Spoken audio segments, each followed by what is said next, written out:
Members of the House Energy and Commerce Committee want to help small telecommunications providers rip out and replace Huawei equipment in their networks. Committee leaders introduced a bipartisan bill Tuesday that would authorize $1 billion to assist those providers. The legislation would also ban the use of federal funds to buy communications equipment made by companies that pose a national security risk.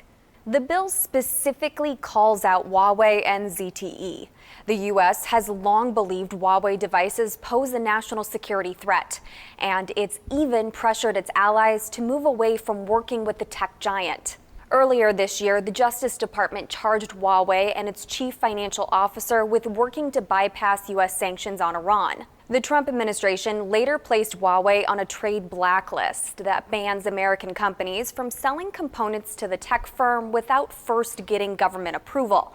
The government has allowed certain exemptions until later this year to avoid disrupting existing technology. In a joint statement, the top Democrats and Republicans on the committee said, "This bipartisan legislation will protect our nation's communications networks from foreign adversaries by helping small and rural wireless providers root out suspect network equipment and replace it with more secure equipment."